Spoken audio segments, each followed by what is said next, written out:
Shalom. Ya, apa kabar saudara? Luar biasa, puji Tuhan. Saya juga mengucapkan terima kasih kepada Pak Wahyono yang memberikan saya kesempatan untuk menyampaikan firman Tuhan. Firman Tuhan pada kesempatan kali ini berjudul Calling as Fishers of Men. Apa judulnya? Calling as Fishers of Men. Ya, panggilan sebagai penjala manusia. Ya. Tema sentral tahun ini, gereja ini, Calling and Commitment. Calling sama komitmen itu nggak bisa dipisahkan. Ya. Untuk melaksanakan panggilan itu butuh komitmen. Ya. Komitmen itu ya bukan hanya sekedar tekad, tapi lebih daripada itu. Ya. Tanpa komitmen, calling itu hanya sekedar slogan. Ya. Dan komitmen yang paling tepat itu diterapkan ketika kita melaksanakan amanat agung, yaitu panggilan kita sebagai orang percaya. Nah, kita akan membahas tentang satu bagian, yaitu panggilan sebagai penjala manusia. Ya. Matius pasal 4 ayat 18 sampai 22, kemudian nanti kita lanjutkan di Injil yang lain, ya tentang panggilan murid-murid yang pertama di dalam Lukas. Nah, kita baca dulu Matius 4 ayat 18 sampai 22. Ya. Puji Tuhan saudara ya, nggak ada yang pulang kampung ya saudara ya. Tadi gereja kami agak sedikit lowong ya, karena mungkin banyak yang pulang kampung ya, padahal nggak merayakan Lebaran saudara sekalian ya. Di sini dikasih judulnya, yaitu kalau saudara baca Lembaga Alkitab Indonesia memberi judul Yesus memanggil ke-12 Rasul atau Yesus memanggil murid-murid yang pertama. Ya.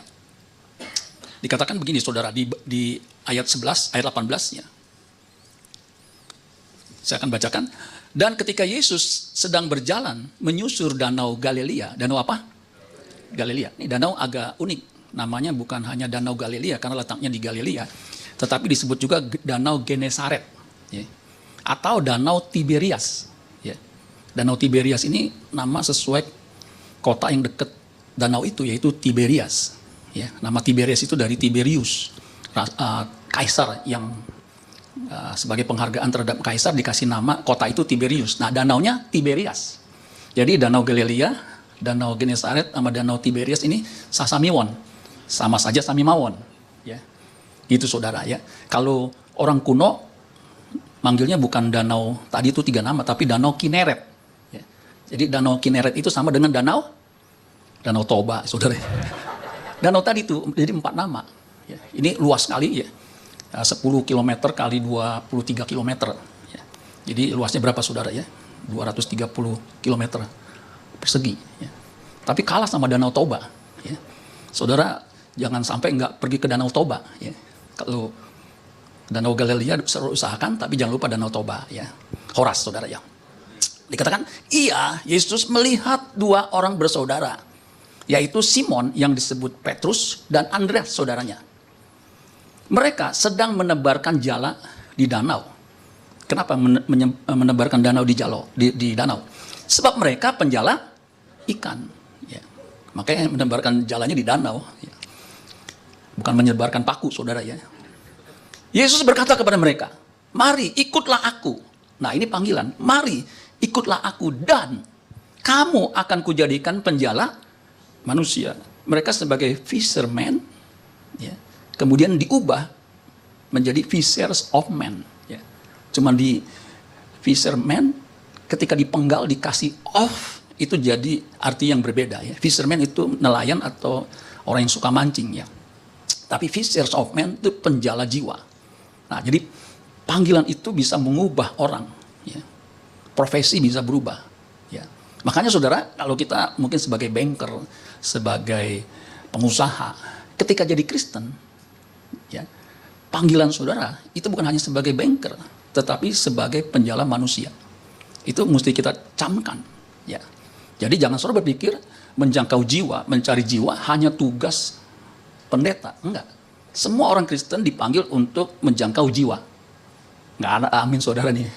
Semua orang Kristen itu dipanggil untuk menjangkau jiwa. Nah itu mesti kita tanamkan. Ya. Lalu mereka pun segera meninggalkan jalannya. Jadi semua jadi nggak penting ketika memenuhi panggilan Tuhan. Yang paling penting adalah memenuhi panggilan Tuhan. Lalu mereka pun segera meninggalkan jalannya dan mengikuti dia. Ya. Dan setelah Yesus pergi dari sana, dilihatnya pula 2 orang bersaudara, yaitu Yakobus anak Zebedius dan siapa? Yohanes saudaranya. Jadi Yakobus, Yohanes tadi, Petrus, Andreas. Bersama ayah mereka, Zebedius, sedang membereskan jala di dalam perahu. Yesus memanggil mereka. Kalau tadi sedang menebarkan jala, artinya sedang bekerja, ini sedang membereskan. Bedanya apa? Kalau nelayan, kalau menebarkan jala itu sedang bekerja. Ya. Kalau saya dulu di kantor, bekerja di kantor, ya, bikin laporan, meeting, itu kerjaan saya. Ya. Nah, sekarang saya jadi pendeta, kerjaannya, ini sedang khotbah, ya, gitu saudara ya. Nah, ini sedang membereskan jala, artinya udah selesai kerjaannya nih. Jala itu harus dibereskan, dirapiin, ya, supaya minyak yang ada di jala itu jangan nempel sampai kering, nanti jalanya jadi rapuh. Jadi dibersihin supaya minyak-minyak ikan itu jangan nempel, dirapiin, sehingga besok malamnya, karena menjala ikan itu baiknya malam. Ya. Sebab kalau siang ikannya ada di bawah. Ya. Karena panas jadi di bawah, susah. Kalau malam lebih banyak untuk menangkapnya. Nah, ini sedang membereskan, artinya udah selesai. Yesus panggil ketika orang bekerja, ketika orang sedang istirahat. Jadi Yesus bisa memanggil kapan saja. Amin, saudara sekalian. Saya waktu kerja di bank itu saya lagi semangatnya, karena lagi dipromosi. Ya. Semangat promosi jadi manajer, kan lumayan saudara sekalian. Nah, ya. Kemudian dipromosi lagi jadi FVP. Nah, itu makanya sulit. Kalau orang udah nyaman begitu, saya kan sering bergaul sama pendeta. Ya, karena mertua saya pendeta. Jadi saya ditugaskan untuk nemenin pendeta. Ya, lama-lama saya jadi pendeta, saudara ya. Gitu saudara ya. Makanya yang nemenin pendeta nih, Pak Bobi lama-lama jadi pendeta nih, saudara ya. Ini saya nih. Ya. Ya, mantunya pendeta, nemenin pendeta. Jadi kalau pendeta mau datang, saya suruh nemenin. Bahkan kadang-kadang kalau dari luar kota, tolong dong ajak makan. Ya, sekaligus traktirin gitu saudara ya. Lama-lama saya jadi pendeta. Ya. Nah, Yesus memanggil mereka. Sama responnya. Mereka segera. Ini ya. Kalau tadi sedang bekerja, dipanggil segera. Meninggalkan perahu serta ayahnya. Lalu mengikuti dia. Saya waktu dipanggil untuk full time, saya tuh nggak segera. Sebab apa? Kayaknya bukan saya. Suara itu nggak begitu saya pedulikan. Logikanya saya begini, saya kerja ekonomi, sarjana ekonomi. Yang jadi pendeta itu rekan kami yang sama-sama join untuk mendirikan gereja. Mereka sarjana teologi, yang satu juga sarjana teologi. Saya sarjana ekonomi. Jadi nggak klop logika saya. Biar mereka saja yang meninggalkan gitu, jadi guru, jadi pengusaha, jadi pendeta. Kalau saya kan nggak ada sekolah teologi. Jadi biar saya bekerja. Bahkan ada pendeta bilang, jangan Bapak. Bapak kan lumayan gajinya, bisa mendukung begitu saudara. Jadi saya tunda. Ya. Itu akal manusia saudara sekalian. Karena apa? Memang panggilan itu, ketika diresponi, itu kontrak seumur hidup. Ya, makanya tadi betul, calling and commitment. Itu meninggalkan pekerjaan, kemudian komit. Ya. Beralih profesi. Ya. Nah sekarang coba kita lihat di dalam Lukas pasal 5 ayat 1 sampai 11 supaya ada perbandingan saudara sekalian untuk menjelaskan panggilan orang percaya itu ya sebagaimana Yesus memanggil murid-murid yang pertama yang kita harus pahami. Lukas pasal 5 ayat 1 saya akan bacakan lagi saudara ya. Pada suatu kali Yesus berdiri di pantai Danau Genesaret. Tadi danau apa? Galilea. Ini Danau Genesaret. Ya, itu namanya sama. Sedang orang banyak mengerumuni dia, hendak mendengarkan firman Allah. Jadi Yesus itu guru, ya, rabi, yang dihormati di mana-mana. Ketika dia mengajar dengan cara yang menakjubkan, banyak orang berkerumun. Ya. Kalau guru zaman sekarang kan kurang dihargai, saudara, ya, kurang dihormati. Ya. Makanya guru dikasih singkatan GURU, guru gajinya kecil, U untuk makan saja, R rumahnya ngontrak, U utangnya banyak, saudara ya. Jadi kurang, ya gitu ya, begitu saudara ya. Iya, ayat 2. Melihat 2 perahu di tepi pantai. Jadi perahunya ada 2. Nelayannya telah turun. Dan sedang membasuh jalannya. Sama tuh, membereskan jala. Membasuh jala. Artinya sedang istirahat, udah selesai. Iya, naik ke dalam salah satu perahu itu. Tadi kan 2, salah satunya. Yaitu perahu siapa? Simon. Dan menyuruh dia supaya menolakkan perahunya sedikit jauh dari pantai. Ya, supaya Yesus jadi ada kayak panggung begitu ya. Karena yang lain kan berkumpul di tepi pantai. Lalu ia duduk dan mengajar. Rabi biasa duduk, siap mengajar. Dan mengajar orang banyak dari atas perahu. Setelah selesai berbicara, selesai khotbah, mengajar, ia berkata kepada Simon. Berkata kepada siapa? Simon. Bertolaklah ke tempat yang dalam. tebarkanlah jalamu untuk menangkap ikan. Jelas ini adalah instruksi, perintah. Simon menjawab, guru. Nah, ini guru zaman Yesus, dihormati. Makanya, kan biasa guru itu pakai kata rabi. Di sini memakai kata Yunaninya epistates. Nah, epistates di sini lebih tepat kalau bahasa Inggris menerjemahkan master. Nah, master itu bukan hanya guru, master itu menguasai. Yang sama dengan epistates itu adalah kata Ibrania shar, ya shar, ya komandan, ya. Misalnya panglima bala tentara itu Sar Sebaot atau Jehovah Sebaot. Ya, jadi ini sebutan Simon dengan guru ini beda dengan rabi. Jadi itu bahasa Yunani hebatnya. Guru, telah sepanjang malam kami bekerja keras karena memang nelayan malam dan kami tidak menangkap apa-apa. Tetapi karena engkau menyuruhnya, aku akan menebarkan jala juga. Nah, saudara ya, berdasarkan pengalaman saya, kalau Tuhan suruh dan yakin itu suara Tuhan, udah lakukan secepatnya. Saya tunda hampir 3 tahun, saudara sekalian. Untung saya cepat-cepat, nggak sampai 10 tahun.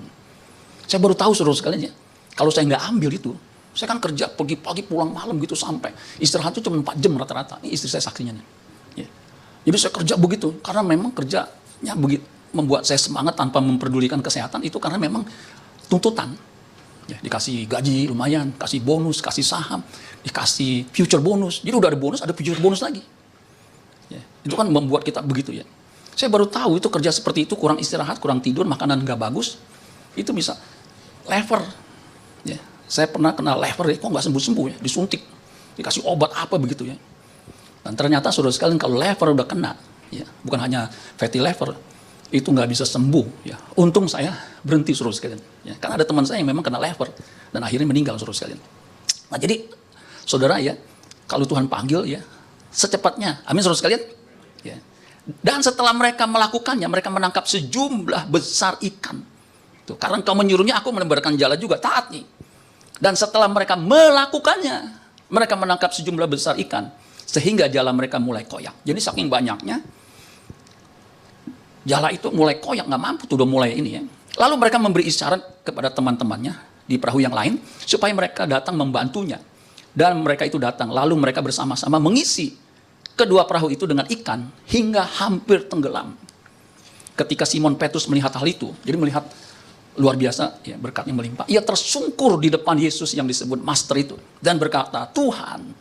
Jadi betul, Master itu sesungguhnya adalah kurios. Pergilah daripadaku karena aku ini seorang berdosa. Sebab ia dan semua orang yang bersama-sama dengan dia takjub oleh karena banyaknya ikan yang mereka tangkap. Demikian juga Yakobus dan Yohanes, anak-anak Zebedius yang menjadi teman Simon. Kata Yesus kepada Simon, jangan takut. Ya, kalau bahasa Padangnya jangan takui. Ya. Jangan takut ya. Jangan takut, mulai dari sekarang. Perhatikan, mulai dari sekarang. Engkau akan menjala manusia.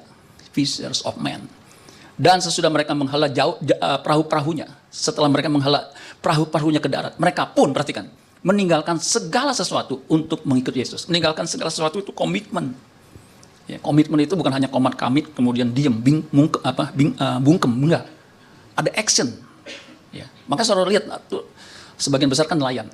Mereka tuh sebagian nelayan itu pekerjaan yang berisiko. Karena apa? Di laut. Ini kan disebut juga laut ya, karena cukup luas, 230 km persegi itu lumayan luas saudara ya. Jadi kadang-kadang ada badai yang bisa tiba-tiba muncul di laut. Dan mereka pada umumnya orang yang strata rendah. Ya. Dari bahasanya kelihatan, orang awam yang nggak terpelajar. Kalau mereka kaya, punya tanah, mungkin bertani. Yang risikonya paling kepatok ular saudara ya. Kalau ini kan gelombang gitu nggak bisa kemana-mana. Ya. Jadi orang biasa menghadapi bahaya dan kesulitan dan kerja keras. Dan memang saudara sekalian, Tuhan manggil tuh bukan orang yang nganggur, nggak bisa apa-apa, kemudian dipanggil, kemudian nggak bisa kerja. Umumnya, orang yang semangat, orang yang ini Tuhan panggil supaya apa? Bisa lebih efektif. Bukan berarti orang yang malas Tuhan nggak bisa panggil, bisa juga. Tapi siapa yang mau pakai orang yang malas, saudara sekalian ya? Nah jadi saudara sekalian, ini orang yang memang tepat untuk bisa menjadi murid Kristus yang memang akan mengalami kesulitan. Ya. Nah, saudara-saudara sekalian, semua orang itu nantinya pasti akan menjala jiwa. Ya, orang Kristen itu diperintahkan untuk menjangkau jiwa. Itu disebut dengan amanat agung, menjadikan semua bangsa murid. Nah, saya ingin kasih perbedaan antara berburu dengan menjala ya. Bedanya kalau berburu itu saudara sekalian ya, objeknya beda. Ya, objeknya ya di darat biasanya, kalau di nelayan itu di laut. Ya, itu objeknya beda. Ya. Tapi saudara sekalian, selain itu berburu tuh lebih agresif. Kalau saudara berburu diam aja di tempat nggak bisa. Ya, kalau nelayan mancing atau tebarkan jala, nggak terlalu agresif. Ya. Kebetulan di KPBI, kaum pria, itu kebanyakan hobi mancing. Saya kan ketua kaum pria ya. Saya nggak hobi mancing. Pernah ditanya, Bapak kenapa diajak mancing nggak mau? Saya bilang, saya nggak begitu demen. Lagi pula, kalau mancing itu nggak bisa maju. Ah masa Pak? Iya, coba mancing, maju, keceburu. Makanya saya nggak mau mancing, nggak bisa maju. Ya. Jadi agresif, kalau ini lembut. Ya, itu bedanya. Ya. Kemudian yang kedua didasarkan pada apa? Konfrontasi, begitu. Ada hadapan tembak. Kalau berburu, kalau nelayan, fishing, menjala, itu biasanya pada daya tarik. Kalau umpan kan, umpannya apa? Ya. Kemudian tebarkan jala, ya kan itu nggak konfrontasi ya. Ditebarkan yang ikannya nggak lari, ya kena ya. Kecuali pukat harimau. Wah kalau pukat harimau itu ilegal. Kenapa ilegal saudara sekalian? Karena jalanya ditebar sampai ke bawah. Terumbu-terumbu karang, kemudian biota laut yang di bawah tuh ya, rumput laut, ketika ditebarkan sampai ke bawah, ditarik sama perahu pukat yang tenaganya cukup kuat. Ya. Ketika ditarik, itu bukan hanya ikan besar, ikan kecil, tetapi terumbu karang semua, begitu. Nah, itu ilegal saudara sekalian. Di Indonesia itu kena hukuman bisa 5 tahun, dendanya bisa 2 miliar, ya karena ada undang-undangnya, melanggar pasal 85. Ya, Jungto pasal 9 Undang-Undang Republik Indonesia 45 tahun 2009. Nah, ini bukan pelajaran hukum saudara ya. Tapi itu ilegal. Sama saudara sekalian ya, kalau ilegal tanda kutip begini, jangan kita menginjil di gereja lain. Ya, jangan saudara ya. Udah ada ini, jangan ya. Saya pernah ditanya ya, Pak, gereja saya kan di Kebun Palai, ada ruko. Itu Pak ada yang mau buka, Bapak kok diem aja? Saya bilang nggak apa-apa. Sebab itu juga sama-sama jiwa. Ya. Dia buka nggak apa-apa saudara sekalian. Ya. Ada tuh jemaat Bapak ke situ juga, ya nggak apa-apa. Kalau dia lebih betah di situ, ya biarin lah. Ya. Nanti juga dia kembali. Ya. Betul saudaranya udah nggak lama, ditutup balik lagi saudara sekalian. Ya. Nah jadi itu saudara sekalian bedanya. Kemudian berikutnya istilahnya keluarlah, tembaklah. Kalau ini buatlah mereka memakan umpanmu. Ya. Pakai peluru kan bisa mematikan saudara sekalian. Kalau di sini enggak, ikannya diusahakan masih hidup, ya seger. Lakukan tembak yang terbaik, selesai. Ya, menakut-nakuti, gitu ya. Kalau ini enggak memasang, ya, memancing, ya itu memberi dan menerima, ya begitu. Dan binatang enggak punya pilihan. Kalau udah hadapan gini, mesti tembak, momentumnya kalau enggak hilang. Ya, kalau itu enggak bisa seperti itu. Ya. Dan selanjutnya, kalau memancing itu atau menjala itu, ya, siapapun bisa menaruh umpan di air. Gitu saudara sekalian ya. Sekarang ini saudara sekalian untuk menjangkau jiwa memang ya dengan adanya teknologi medsos itu lebih efektif. Ada satu gereja saudara di Kelapa Gading di dekat sini. Tahun 2022 dia buka. Dalam waktu setahun jemaatnya 2.500. Saya bilang luar biasa ya. Saya gereja ya waktu kita sama-sama dirikan tahun 93. Sampai sekarang total cuman 400 sampai 500 pernah. Sekarang ini nyusut saudara sekalian. Itu sekolah minggu remaja. Ya. Karena memang setiap tahun kan mesti buat laporan ke sinode. Itu setengah mati saudara sekalian. Ini dalam 1 tahun 2.500. Pendetanya masih muda, baru 28 tahun, istrinya 22 tahun. Sama anak saya, tuan anak saya saudara sekalian. Luar biasa ya. Itu memang amazing saudara sekalian. Saya kan dulu waktu ambil S2 teologi, itu penelitiannya adalah penginjilan kota.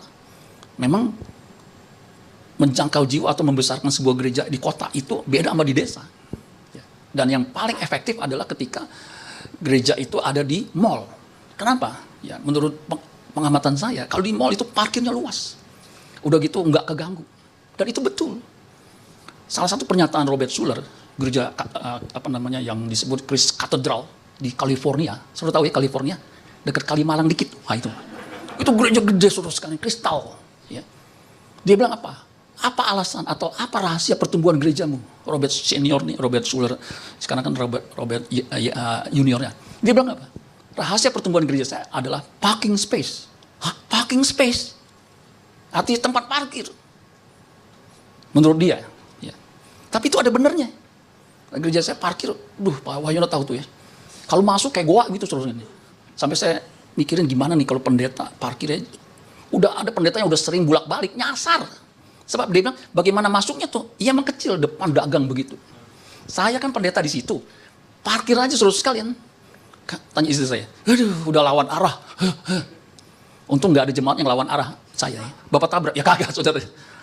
Jadi parking space katanya. Waduh. Tapi kesimpulannya saudara sekalian, memang untuk gereja bertumbuh itu unik. Ya, unik artinya nggak bisa disamakan metodenya. Ya. Nah saya ingin sampaikan ada 3 hal ya, tentang panggilan sebagai fishers of men. Yang pertama, panggilan sebagai fisher of men itu simultan. Tadi saya udah singgung, simultan artinya serentak dengan keputusan untuk mengikut Yesus.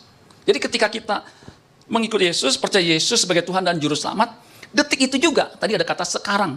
Sekarang itu juga, saat itu juga, dia menjadi fisher of men. Karena jelas tadi, mari ikutlah aku dan kamu akan kujadikan penjala manusia. Jadi ikut Yesus sebagai murid dan, kata dan di sini bahasa Yunani kai. Kai artinya menghubungkan 2 hal yang sederajat, yang sama. Ya, itu kata kai itu begitu. Kalau bahasa Indonesia kan kasih dan sayang. Kasih sama sayang itu mirip-mirip, yakin dan percaya. Kuat dan teguh. Nah, itu sama, berhasil dan beruntung. Nah, kata dan di situ sama. Ya, jadi ikut Yesus menjadi murid, kemudian menjadi penjala manusia, itu simultan. Nggak bisa, saya jadi Kristen nggak usah menginjil. Kalau menginjil nanti kena pasal kristenisasi. Nggak bisa.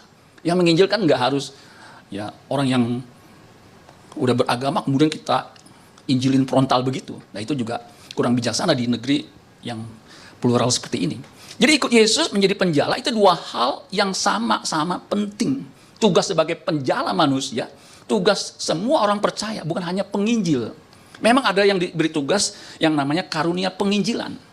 Tetapi secara umum semua kita itu sebagai penjala manusia. Jadi setiap orang percaya tugas misi utamanya itu menjangkau jiwa. Ya, kalau suruh pelajari murid-murid yang pertama tadi itu, coba kita buka di Yohanes pasal yang ke-1. Nah itu ada kemiripan ya, yang saya jelaskan ini. Di Yohanes pasal 1 ayat 35, ya, ini tentang muridnya Yohanes Pembaptis yang jadi murid Yesus. Dikatakan begini, Yohanes 1 ayat 35. Pada keesokan harinya Yohanes berdiri di situ pula dengan 2 orang muridnya. Menurut sarjana teologi, penafsir Alkitab, 2 orang muridnya ini adalah Yohanes dan Andreas. Dan ketika ia melihat Yesus lewat, ia berkata, nih si Yohanes Pembaptis, lihatlah anak domba Allah. Kedua murid itu, muridnya Yohanes Pembaptis, mendengar apa yang dikatakannya. Lalu mereka pergi mengikut Yesus. Jadi tadinya muridnya Yohanes Pembaptis, ketika Yohanes Pembaptis melihat Yesus berkata, lihat anak domba Allah. Kedua muridnya itu dengar, kemudian mereka pergi mengikut Yesus. Yang anehnya Yohanes Pembaptis itu nggak ngamuk. Jemaatnya, muridnya pindah ke guru yang lain. Dia nggak ngamuk. Itu yang Alkitabiah. Semua domba adalah milik Tuhan. Amin. Iya Pak, kalau dombanya kurus milik Tuhan. Kalau dombanya gemuk, jangan ya. Kenapa? Dia menyumbang gerejanya lebih banyak. Enggak, semua domba Tuhan. Amin. Tetapi Yesus menoleh ke belakang. Ia melihat bahwa mereka, itu Yohanes dan Andreas, mengikut dia. Lalu berkata kepada mereka, apakah yang kamu cari? Kata mereka kepadanya, Rabi. Nah ini pakai Rabi. Bukan pakai epistates ya. Yang artinya guru. Di mana engkau tinggal? Ia berkata, ayat 39 kepada mereka, marilah dan kamu akan melihatnya. Jadi Yesus punya tempat tinggal. Mereka pun datang dan melihat di mana ia tinggal. Dan hari itu mereka tinggal bersama-sama dengan dia. Waktu itu kira-kira pukul 4. Nah, ayat 40, suruh perhatikan di situ. Salah seorang dari keduanya yang mendengar perkataan Yohanes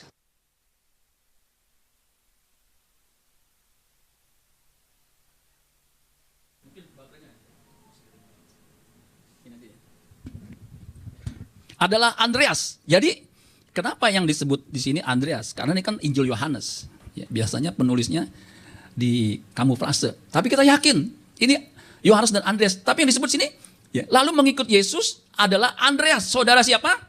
Simon Petrus. Tadi di bagian awal, Simon Petrus saudaranya Andreas. Ayat 41. Andreas, perhatikan. Mula-mula bertemu dengan siapa? Simon, saudaranya. Dan ia berkata kepadanya, kami telah menemukan Mesias, artinya Kristus. Ia, Andreas, membawanya kepada Yesus. Perhatikan, membawanya kepada Yesus. Ini tugas misi. Membawa orang untuk bisa mengenal Yesus, untuk bisa percaya Yesus. Itu misi. Yesus memandang dia dan berkata, engkau Simon anak Yohanes. Bukannya anak Yunus, Pak. Ya, ada yang bilang anak Yohanes, ada yang bilang anak Yunus. Yang pasti bukan Simon Cecep Suparman, saudara ya. Engkau Simon anak Yohanes, engkau akan dinamakan Kefas, artinya Petrus. Jadi saudara sekalian, saudara lihat, Andreas ketemu Yesus, jadi murid Yesus. Kemudian Andreas enggak berselang lama, itu menginjili, membawa saudaranya untuk jadi murid juga. Makanya saya yakin percaya satu orang diselamatkan, maka seisi rumahnya, keluarganya diselamatkan. Ketika saya jadi Kristen, karena sekolah minggu saya diajak tante saya Kristen, ya sekolah minggu gitu ya. Terus bertumbuh, remaja, muda, ya. Nah saya punya papi mami itu belum Kristen. Dia dibilang Buddha, tapi juga nggak pakai hiu, nggak pakai apa, gitu. Jadi ya mungkin nggak percaya Tuhan juga gimana, ya. Dari kampung papi saya, mami saya juga tukang kue mangkok emaknya, ya nggak pernah saya lihat, nggak pernah sembahyang, nggak pernah ke gereja, ya begitu. Nah saya jadi ikut percaya Yesus, papi mami saya lama-lama pengen tahu tuh gereja apa sih yang bisa mengubah anak gue ini, begitu. Jadi ke gereja, ya.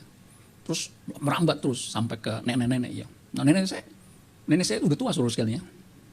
Tapi giginya nggak tinggal 2 saudara sekalian. Itu rajin ke gereja saudara sekalian, sampai dia meninggal, sampai dia tua itu tetap setia. Nah, jadi saudara sekalian itu begitu. Bahkan ini menurut teori penginjilan, kalau orang baru Kristen itu potensi membawa jiwa baru itu lebih tinggi. Sebab apa? Teman-temannya pasti non-Kristen juga. Pasti belum percaya juga. Kalau saya, teman-teman saya kebanyakan pendeta sekarang. Ya, yang sama-sama pegawai udah mulai berkurang. Begitu. Kenalannya biasanya jemaat atau orang lain udah percaya. Tapi kalau orang baru percaya, banyak kenalannya yang bukan Kristen. Nah itu objeknya saudara sekalian. Bahkan lebih efektif. Seperti perempuan Samaria ketika ketemu Yesus di perigi Yakub. Kemudian dia bertobat, dia percaya Yesus. Dia bilang sama orang-orang sekampungnya di Samaria itu. Dan Alkitab mengatakan di Yohanes 4 ayat 39, dan banyak orang Samaria dari kota itu telah menjadi percaya kepadanya karena perkataan perempuan itu yang bersaksi. Ia mengatakan kepadaku segala sesuatu yang telah kuperbuat. Jadi jelas saudara sekalian, kalau orang Kristen percaya Yesus, dia otomatis langsung simultan menjadi penjala manusia. Itu tugas misi orang percaya. Jadi setelah kita percaya Yesus, dimuridkan, kita juga secara bersamaan menjadikan semua bangsa murid. Makanya semua orang percaya itu diberi kuasa. Untuk apa? Menjadi saksi. Menjadi saksi, menjadikan semua bangsa murid, itu sebenarnya adalah kata-kata misi yang mirip. Ya. Dimulai dari mana? Yerusalem, Yudea, Samaria, dan sampai ke ujung bumi. Itu ada kata dan. Itu simultan, serentak. Bukan hanya keluarga kita dulu. Enggak. Jadi kalau keluarga kita enggak jadi Kristen, kita nggak bisa menginjil yang lain. Enggak. Keluarga kita simultan. Begitu saudara sekalian. Bahkan lintas budaya. Samaria itu lintas budaya. Samaria itu adalah orang Yahudi yang menikah dengan bangsa asing atau jental. Makanya disebut Samaria. Mereka itu ibadahnya enggak di Yerusalem, tapi di gunung Gerizim. Nah itu saudara sekalian, itu lintas budaya. Ya, campuran. Ya. Sebenarnya saya juga campuran. Ya. Cungkuran sama igniran jadi campuran saudara.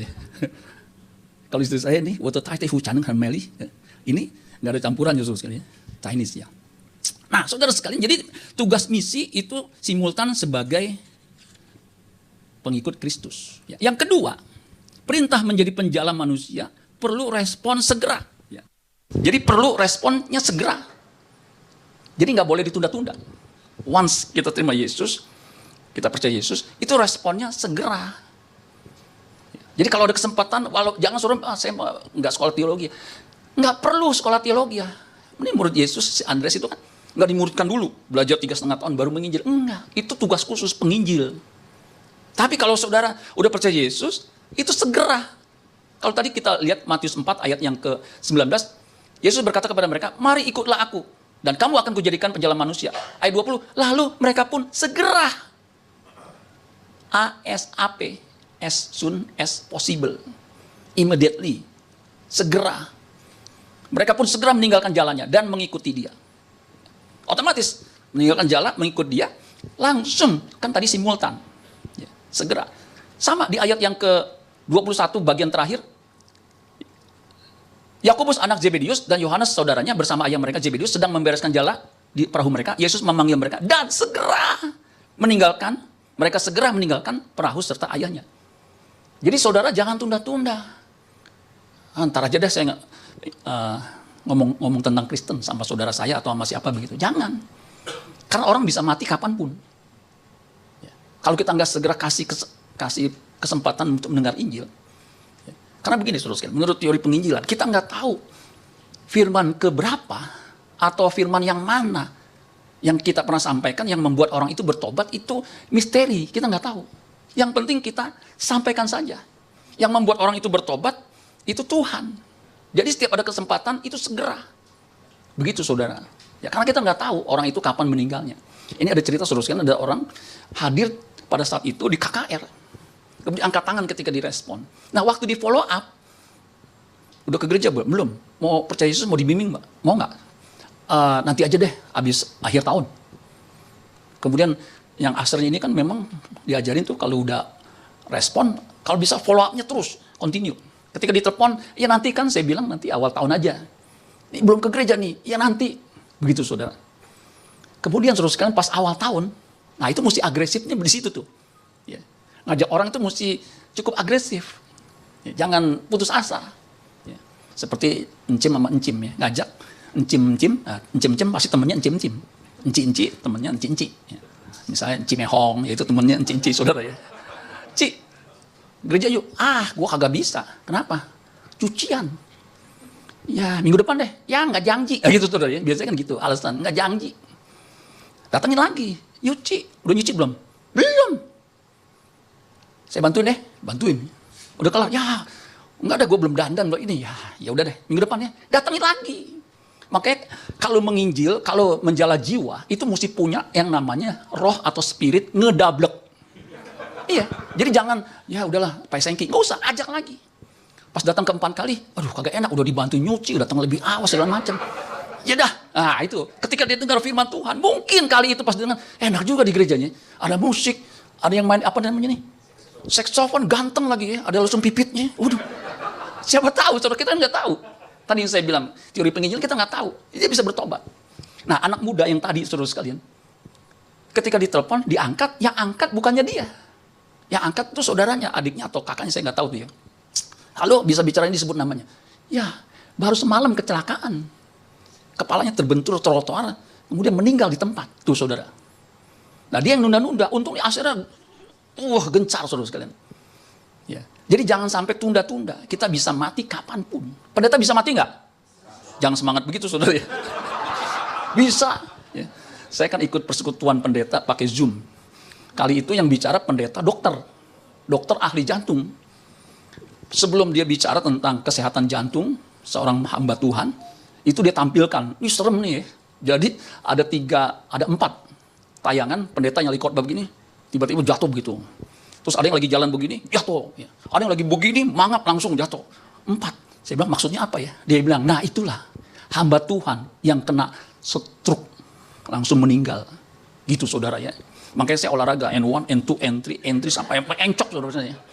Dulu saya nggak tahu, kalau saya khotbah begini baru menit ke-30, saya udah ngos-ngosan, kenapa ya? Waduh, ternyata kegemukan. Jadi perut lingkar pinggang saya udah mulai naik. Makanya saya push up, sit up, pull up, semua yang up-up tuh saya lakukan. Tapi nggak kempes-kempes saudara sekalian ini. Bingung juga ya. Istri saya bilang, udah makan yang dikit aja. Jadi saya makan cuma sekepel. Gitu. Jadi belum kenyang, udah-udahan di mana lagi. Nah itu buat kempes, saudara ya. Cuma jangan kesel, nanti kesel makin kempes saudara sekalian. Jadi saudara sekalian segera, karena kita nggak tahu orang itu dipanggil kapan. Jadi nggak boleh ditunda-tunda. Kalau ada dorongan bicara. Amin saudara sekalian. Misalnya di bus, di kereta api ada dorongan, langsung aja ngomong yang kalau Tuhan taruh. Mulai dulu dari apa? Ya, kalau teori penginjilan kan kita mesti membangun persahabatan. Udah kenal-kenal, udah ngomongnya enak, nah baru Bapak Kristen ya? Bukan. Nah itu baru mulai masuk saudara sekalian. Dan memang nggak mudah. Dan saudara jangan berpikir nanti kapan dia bertobat. Nggak usah, itu urusannya Roh Kudus yang membuat orang itu bertobat. Dan kita nggak tahu, ya itu apakah karena kita atau karena perkataan atau penginjil lain atau orang yang bersaksi lain yang membuat orang itu bertobat. Yang penting kita tabur firman Tuhan, tabur kebaikan. Ya. Jadi menjala jiwa tidak boleh ditunda-tunda, harus segera. Yang terakhir, ini mesti dicamkan, ini karena sesuai dengan tema sentral, calling and commitment. Menjadi penjala jiwa atau menjangkau jiwa, menjadi fishers of men, harus jadi prioritas utama. Jadi, kalau saudara kerja sebagai pengusaha, itu sambilan. Sambilan artinya bukan yang utama. Yang utama itu bagaimana kita bisa menjadi saksi melalui perkataan kita, melalui tingkah laku kita. Jangan tingkah laku kita jadi batu sandungan. Gara-gara kita, orang nggak mau kenal Yesus. Dan saya pernah tahu, ya, ada seorang yang tidak mau ke gereja, nggak mau berurusan dengan pendeta, karena dia kepahitan sama pendetanya. Jadi dia pernah sakit hati karena pendeta itu melakukan sesuatu yang pahit. Satu ketika saya diundang, waktu itu saya masih PDP kalau nggak salah ya. Datang, yuk doain mami, mama. Saya bilang boleh. Tapi jangan bilang, yuk pendeta. Ya. Datang aja yang mau doa. Lah, gua Kristen doa. Ya kalau doa kan pasti dia mau ya, orang namanya sakit. Ya udah saya datang, ya, doa ya tante ya. Oh ya udah. Tapi jangan ngomong lu pendeta.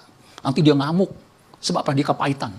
Karena memang ada yang datang pendeta, kenalin saya pendeta. Enggak dah. Pendeta bejat semua ya, rusak semua.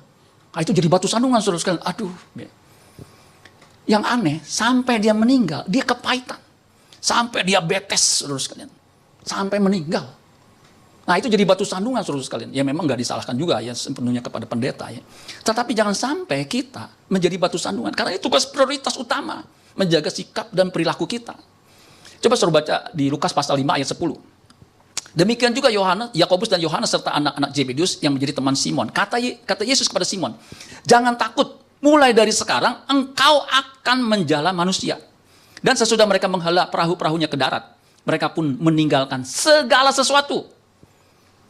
Lalu mengikut Yesus. Jadi ini prioritas, yang lain tuh bisa ditinggalkan.